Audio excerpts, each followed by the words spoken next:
Thank you, Ross. I hope everyone is enjoying this nice lunch. So it's not going to be so technical. So as Ross mentioned, we just managed to secure a research center funding from the so-called Swedish Foundation for Strategic Research. And we're very happy and pleased of it. And I will give you a little bit of summary of what's going to happen in the next 6 years. And then we're hoping that this will be a center that will go much longer than 6 years. So also we, being on advisory board of Metal Earth, and Ross will be sitting on the advisory board of Smart Exploration Research Center.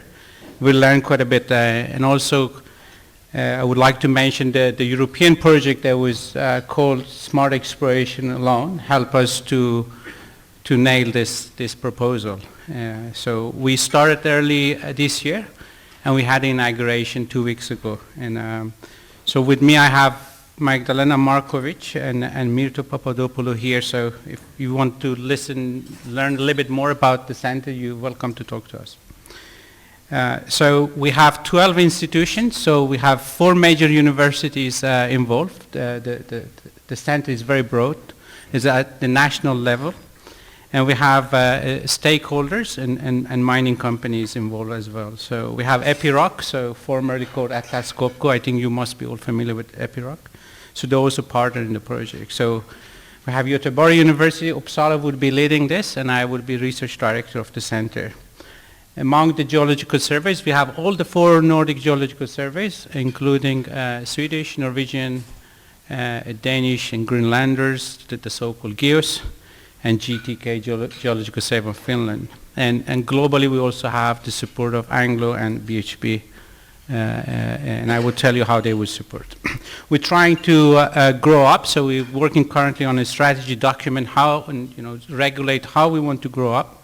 But our intention is not to stay with these partners. So these would be the core partners, and we will be having the friends of the center soon, and we will be calling the first round.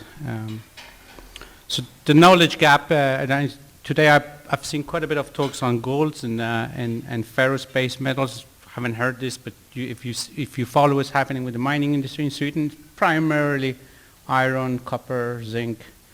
And in terms of critical raw materials, the list that we now get every 3 years from the European Commission, and I guess you're getting that also in Canada. Australians have started, I think others too. It's kind of like a Game of Thrones. So the critical raw materials will become a big game, in at least in the European context. And I'm pretty sure also this would be the case here in Canada. So we have done quite a bit in terms of knowing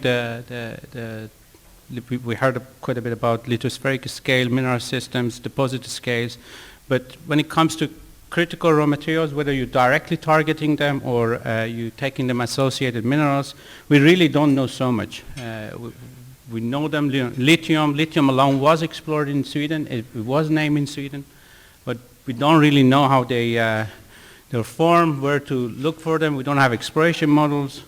The REs are the same. So, and it really came with all the political and all the business aspects. The center came in a good time, and Sweden has a good geology, has a good history to also host such a center. So we want to be a Nordic hub, and if possible also a global hub for some of the solutions, especially when it comes to tech solutions. If you're familiar with the Nordic geology, this pinkish area shows where you have the critical raw materials. And this is the list that is provided every 3 years by the European Commission. It gets updated more or less, or sooner or later you would see the entire periodic table to be listed critical. So, so it's a bit ridiculous, but REs, they're playing the very important role, but also other commodities when it comes to tech, chips and technologies that are important for electrical vehicles, but also for national defense and security.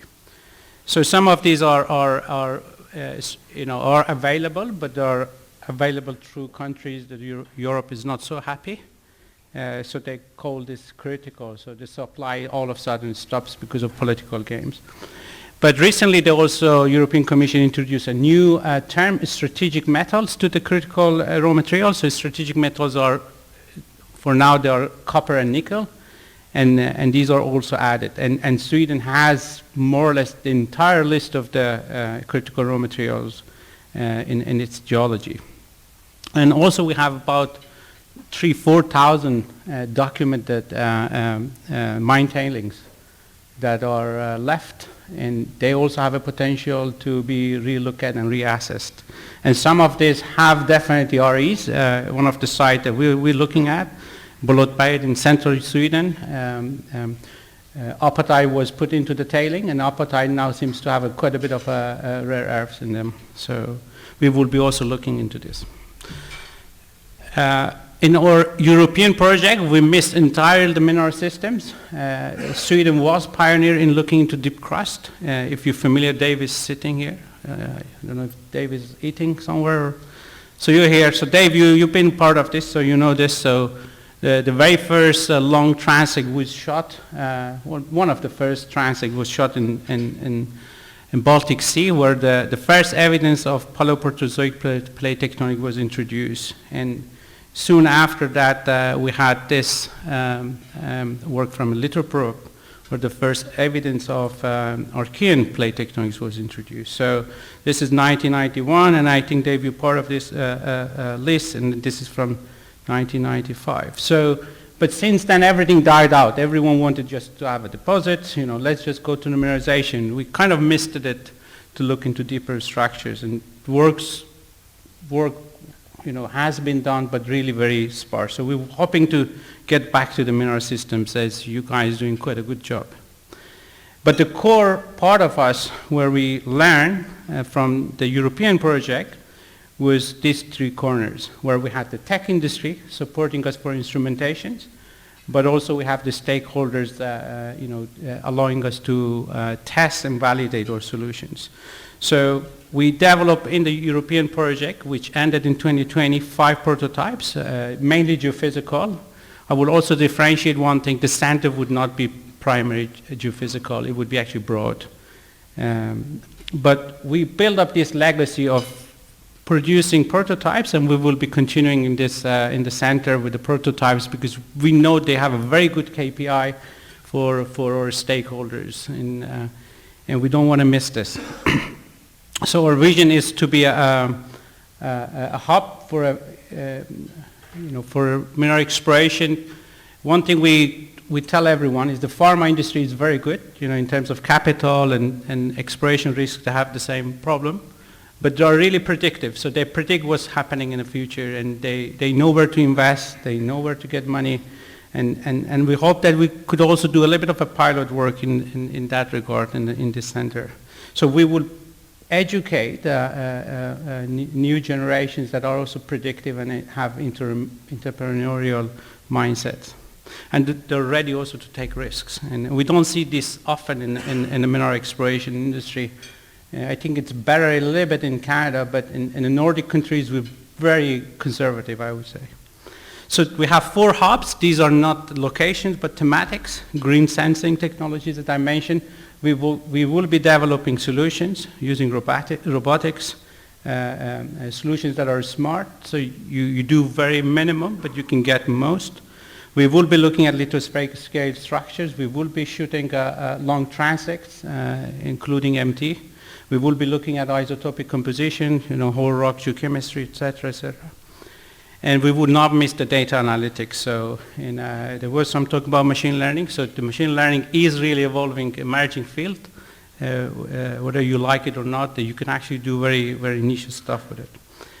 And we will be also looking into plugging solutions. And the whole idea is that we will be looking at targeting across different scales. So whether it's a deposit or, you go from greenfield to narrow down your exploration space.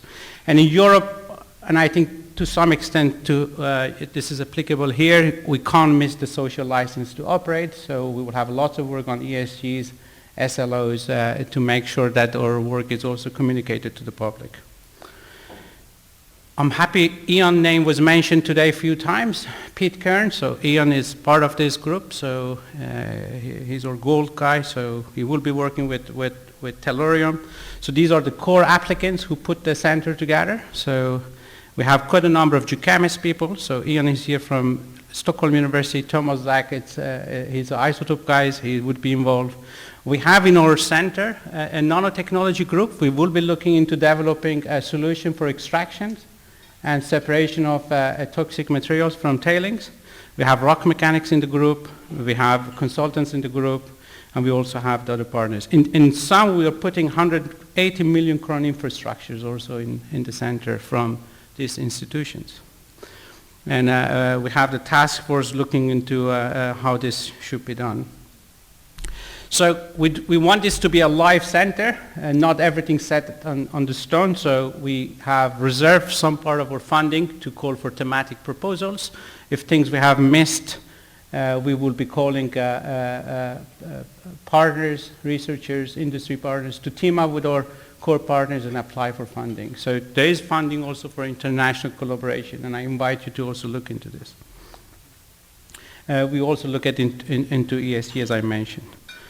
We have various number of panels on health and safety. We know if we're going to have, if we end up having trouble in one of our fieldworks, we're likely going to shut down the center. So we will be looking into safety, environment, and maybe another term, security as well in this. Ethics, gender balance, and IPs. So we already have support letters and co-funding from industry. So as I mentioned, Ross will be sitting in advisory board. So we're happy to collaborate with Metal Earth, with everyone of you that are connected. Geological surveys will provide us data sets they have, geochem, petrophysics. We have BHP and Anglo. They're also interested to provide mobility and access to data to some extent that is possible. So I stop here. So I will be around here. I will be at PDAC. European Commission has a session on Tuesday where I will be also presenting there at the European Commission. So, so I leave it here. Thank you for your attention.